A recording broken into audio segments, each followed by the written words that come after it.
everybody doing? Spike the Frugal Fixer here, and well, today I'd like to welcome you in and explain something about making your screen behave. Yeah.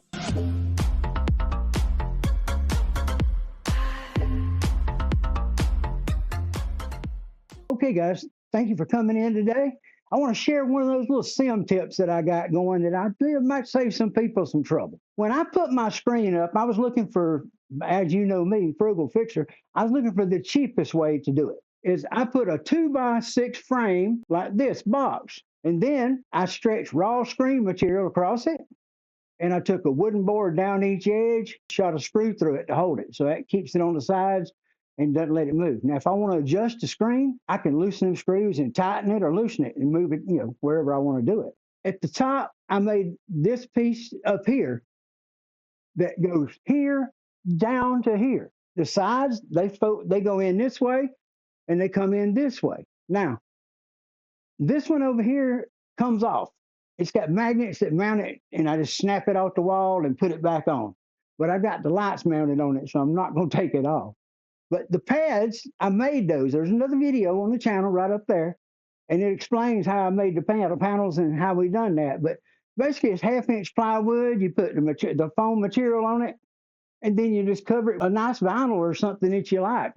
I picked this stuff up at the local shop that does boats, and it's called Tesla Black Vinyl. And it was not that expensive because I done all that wall, all these pads, all the way around.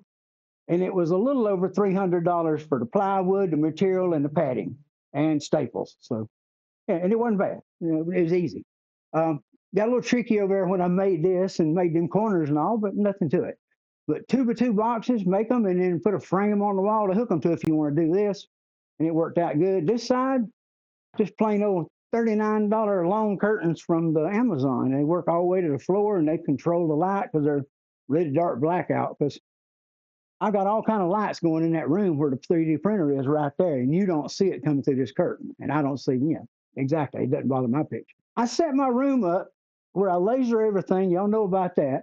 And the laser goes through the hitting mat to this point.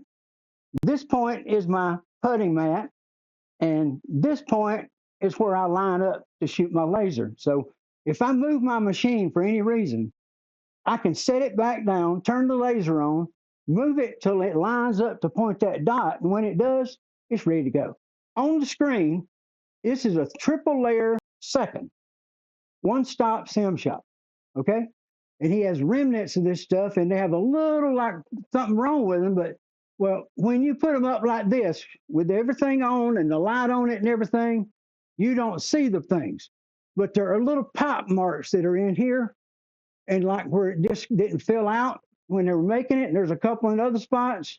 Most of the time it's over toward the edge, but I don't have any that bother anything as far as the view, and it just works great for what I'm doing. Now, if you hit a ball up here and it hits this pad, it's going to pad off and come down or come back down low.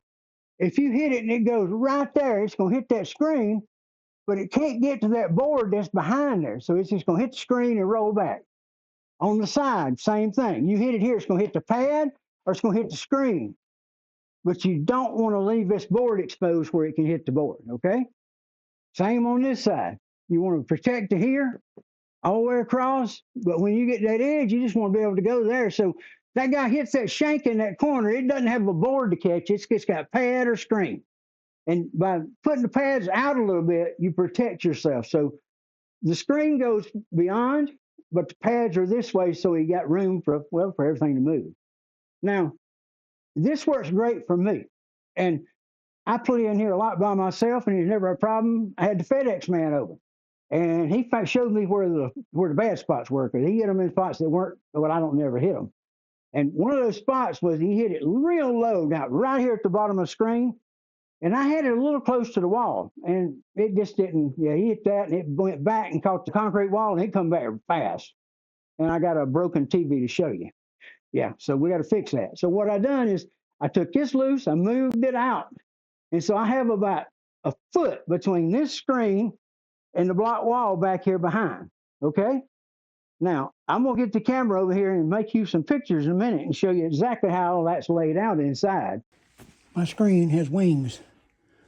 one here, that one's off, and then the top's off because I moved the screen out from the wall. It's too close. But the idea is it's loose at the bottom, so you hit a screamer in, it goes right there under, it zooms up in here, rolls around. By the time it rolls, it comes down, the screen's popped back down. It tumbles around and lay down on the ground, and it's there waiting. It doesn't come back at you. So right here, let me try one and see if I can make it go. Ready? I'm gonna try. I got a putter in my hand. I'm just gonna try to run one right under the bottom of the screen really hard, okay? So let's go. Okay. Y'all seen that, right? Zoom, right under the screen. Didn't come back at anybody. Zoom, gone. There's the ball. Now, you can hit one with a drive or a 3, a 5, or whatever you want into that underneath that screen like that, and it just under it like a gravy sandwich, okay? Picked up the ball. Now, what you got is the open, so the ball can go under, and right here, there's a 2x4 across the bottom of this for this screen, and most of y'all got a piece of pipe across the bottom. Well, if you hit that piece of pipe, you know what happens, right? Well, if you hit that 2x4, same thing will happen. It's coming back hard. So what you do is right here, this screen is this floor is ramped up to where the 2x4 is right there, and you can't hit it because the floor goes right above it. Now, the reason I do that is to avoid getting hit with a ball in the head or coming back across the room like a rocket. The way you can do that is take a closet shelf, metal closet shelf. They're about 12 inches wide and got a lip on the front edge about that wide. And you put it up on there, the metal ones, and you put one across the whole front, and you lean it where the bottom's on the floor, the high side is against the screen, and it protects that pipe or whatever you got on the bottom. So that's a safer way to work because you don't have a place to hit. So you deal away with your places that you can hit anything except pads or screen. No hard surfaces over there to work on. That's what you don't want. And then I got a little creative with mine and done a few extra things. And I, added, I padded the whole area. So I moved it out, and I had done a little custom packing back here. I got this on the wall to help that in case it gets there. I gave that to bring all the balls and put them right back in the front and the center if they get through. And that side was already closed in, but I closed in this side with cardboard because it was off the wall about that far. So I closed it with cardboard so the balls wouldn't fly out of there and end up over into 3D printers. Because you never how bad behavior your friends are going to be, or how bad their swings are going to be, or if the kids are going to pound one into something. So, yeah, make your screen safe. And the way to do that is avoid the hard surfaces. Got screen or pads, nothing else over there to hit. That's the way you do it. And the bottom, my open bottom is something I do because I like it. If you don't like the open bottom, don't do it. But for me, I like the way it works because it goes under, it doesn't bounce back anywhere, it's gone. Now, let me show you this. Let's say, I think it's about an 8-iron. I'm just going to hit it. I mean, it's going to go way over that green. It better. So, but I'm going to show you what happens when you hit the ball on this screen.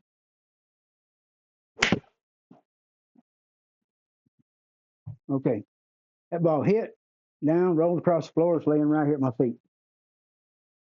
Okay, now I'm going to try to pound one in this corner on purpose.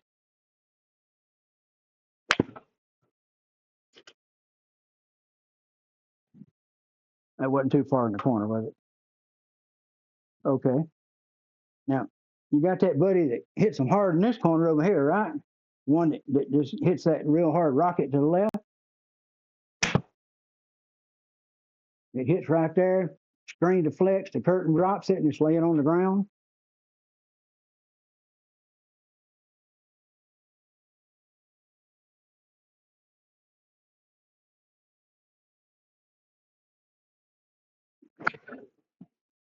Okay, I welded it right in the center of the screen. Just zoomed across there, 102, whatever. 400. Okay, watch. Let me see what happens. Y'all don't expect to get a lot out of me with this because it's just not my thing. Okay, let's go here. Ready?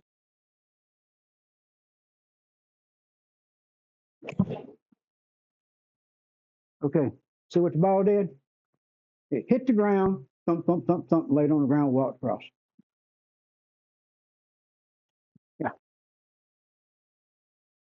let's do another one. I'm gonna try to hit one low, right under the screen if I can. It didn't go under the screen. Okay, guys, if you're going to hit one low under the screen, that was up on the screen. About that far up, laid down on the ground.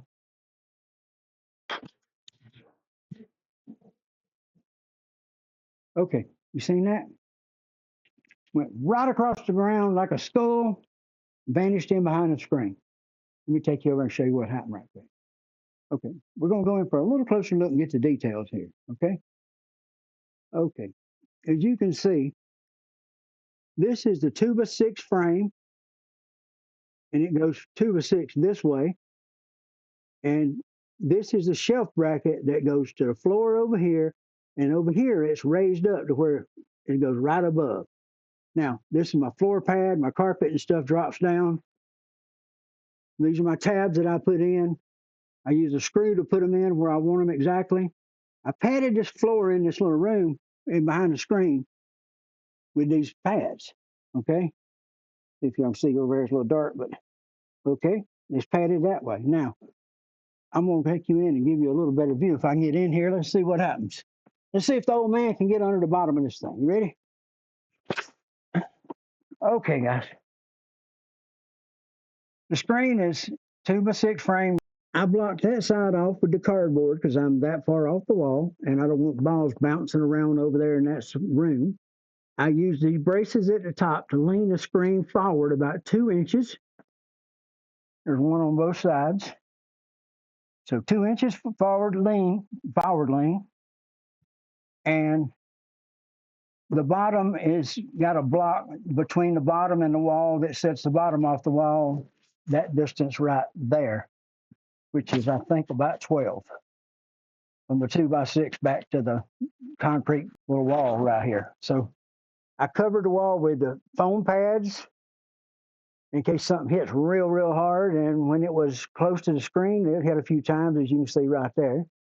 But then I come down here and I made these exercise pads and I swooped them down to where they come down to here. When you hit that screamer, it goes here, up the wall, bounces around, and lands back on the floor. And that's just the best way I found to do this, for me. And the screen is loose enough that I am under it right now, as you can see. Well, that's me. I'm under the screen. And then this side looking out here on the left side, you can see the curtain covers that side. The 2x6 is back from the padding where it can't be hit. Okay, let me get up in this hole right here. I'm up in here now. Oh, behind the screen. See? Let me get out of this hole. Yeah, we won't get it. Okay, now. Okay, guys. The things I do for y'all guys to give y'all information, you know? Oh, I'm in the 3D print room, and you can see there's a lot going on in here. And yeah.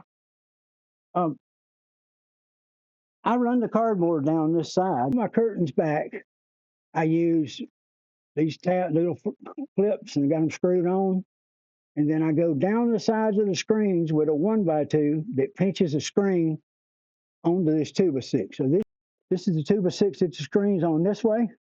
I wrap the screen under and put this board over, put some screws in it, and they hold the screen down. If it gets too loose, I can take these screws out down this side, pull it tight, and then tighten them back up and get my tension away.